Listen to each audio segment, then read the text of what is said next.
maaral ang magandang pagnilayan sa kapestahan ni San Lorenzo Ruiz at sa mabuting balita ngayon. Mapagpalayang araw ng Huwebes Kapanalig, ika-28 ngayon ng Setyembre, kapestahan ni San Lorenzo Ruiz at mga kasama na mga martir. Siya ang kauna-unahang santo ng Pilipinas. Ang katapangang pinakita niya bilang isang katekistang laiko ang dapat nating tularan sa ngayon. Hindi niya tinalakdan ang pananampalatayang Kristyanismo sa gitna ng pag-uusig. Sa halip, buong tapang niyang ipinahayag, isa akong Katoliko at buong puso kong tinatanggap ang kamatayan. At kung ako man ay may 1,000 buhay, lahat ng iyon iaalay ko sa Panginoon. Ito po ay Sister Lines ng Daughters of St. Paul.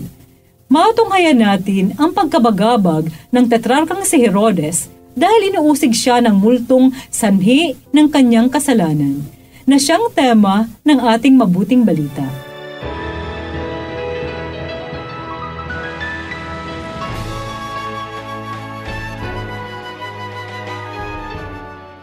Nabalitaan ng tetrarkang si Herodes ang lahat ng pangyayari at litong-lito siya dahil may nagsasabing nabuhay mula sa mga patay si Juan. Sinabi naman ng iba na nagpakita si Elias at ng iba pa na isa sa mga propeta noon ang bumangon. At sinabi ni Herodes, "Pinapugutan ko si Juan. Sino nga kaya itong nababalitaan kong gumagawa ng mga iyon?" Kaya sinikap niyang makita siya.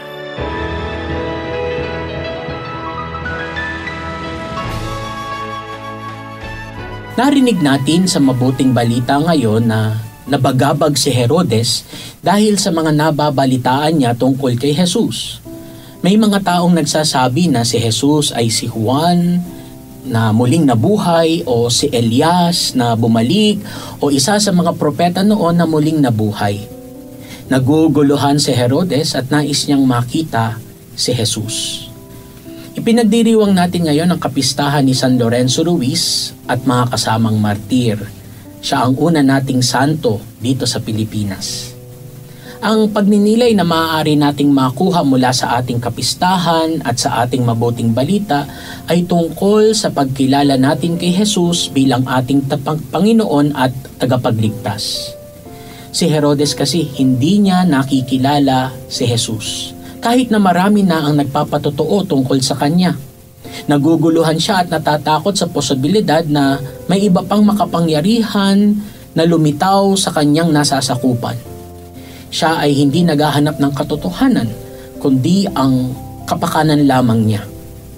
Si San Lorenzo Ruiz naman ay nakikilala si Jesus at handa siyang magtiis o mamatay para kay Jesus. Hindi siya nag-atubili o nag-alinlangan sa kanyang pananampalataya. Kahit naharapin niya ang pinakamatinding paghihirap at hindi siya naghangad ng karangalan o yaman, kundi ang kaluwalhatian ng Diyos lamang.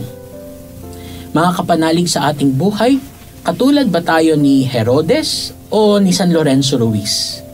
Kilala ba natin si Jesus bilang ating Panginoon at tagapagligtas? Handa ba tayong sundin ang kanyang kalooban at magtiwala sa kanyang pagmamahal? O tayo ba ay naguguluhan at natatakot sa mga hamon at pagsubok na maaaring dumating sa atin? Hinahanap ba natin ang katotohanan o ang sarili nating kapakanan? Sa araw ng kapistahan ni San Lorenzo Ruiz, ipanalangin natin na matularan ang kanyang halimbawa ng katapatan, katatagan at kabayanihan. Ipagdasal din natin ngayon ang mga Pilipino na nasa ibang bansa, lalo na ang mga nahihirapan o inaapi dahil sa kanilang pananampalataya.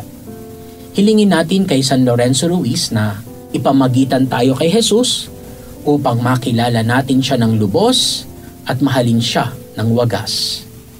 Amen.